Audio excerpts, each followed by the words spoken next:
Well, good morning, Interbet fans, and welcome to the preview for Greyville, Sunday, the 13th of March. Lucky for some, and those of you that listened to my preview, and thanks for the many calls that we had. Sean Terry's horse did look like an absolute banker and won like a banker as well. I think he's a very good horse, Litigation. I've always liked him, and I think that he probably is going to go on to much bigger and better things. But there were another number of others that we found, so it was a good day for some of the guys out there that got the money, and let's hope that we can carry on today. Although this race card doesn't look as easy. It's an 8-race program, 21 pentrometer, 5-meter false rail. The pentrometer is important because this going is going to be fast. And we kick off with the first race at 12:25, which is a maiden juvenile plate, 1,400 meters. I'm going with number 7, Boundless Bash, Wendy Whitehead's runner. I think that this colt has got a lot of ability, but it's not cut and dried. Eddie the Mover's run 2 very good races, gets blinkers, that make a difference.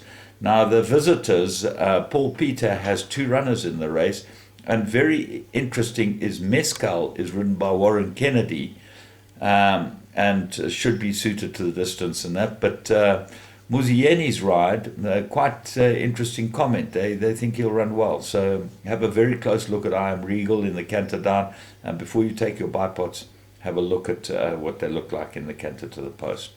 Race 2, maiden plate, 1,400 meters. I'm going strongly with number 1, Beechhurst from the Garth Buller stable. Anton Marcus gets a ride. 3rd run after arrest. Cherry ripe, lots to like about it. But if he fluffs his lines, you've got Pettiker, number 4 from the Paul Peter yard. They're bringing down a team from Joburg. Oh my word, as Roy might improve, gets blinkers and the tongue tie.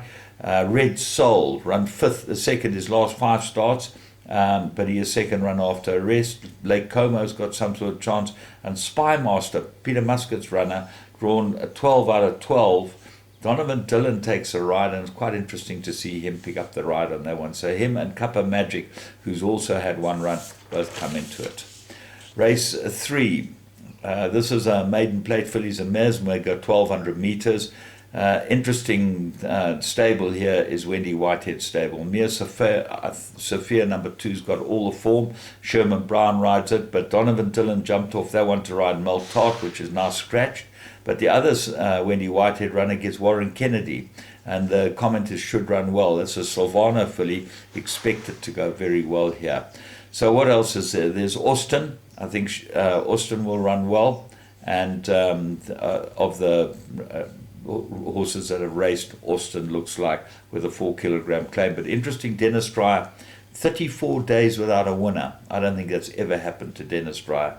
The stable's in a slump at the moment, but hopefully he'll turn it around soon. He's too good a trainer for this to carry on much longer. Race 4, maiden plate, 1,200 meters. Call ruler number 1, Dean Canamere, Keegan DeMello. I think this is a big improver. It's 12-1 and will go very well here. Then there's Greyville, who's well exposed, and he's always there or thereabouts. He gets Marcus this time. Kennedy has been put off him, but Kennedy might actually be riding the right horse in Raven's Sword for the Wendy Whitehead stable.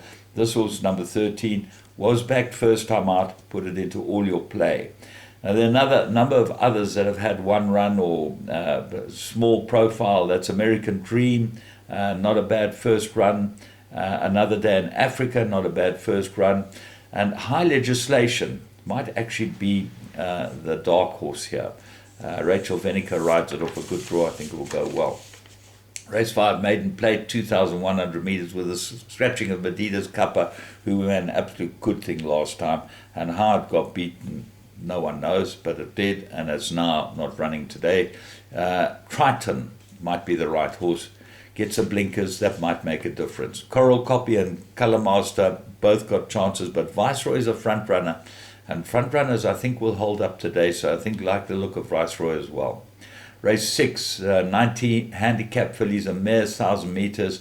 I've got to go with Petra, 1 from 1 course and distance. Everything's in her favor, and Anton Marcus gets aboard her. Anton's ridden her twice, 1 win and 1 place. She'll go very well. The 2 Roberts runners, Kalula and Lady Catherine. Lady Catherine looks like the best, but on form, I like Kalula. I think that might be the right one. And then Vivajet is question mark horse here. Obviously, tons of problems, but go to the run before last. Very good run behind Star Act, and certainly she's good enough to be able to win a race like this.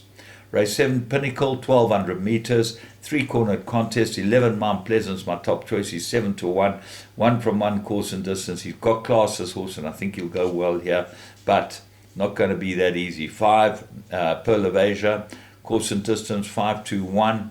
Anton Marcus, 3-1-1 on this horse, so he'll go well. Socrates, always consistent, but it looks short for him.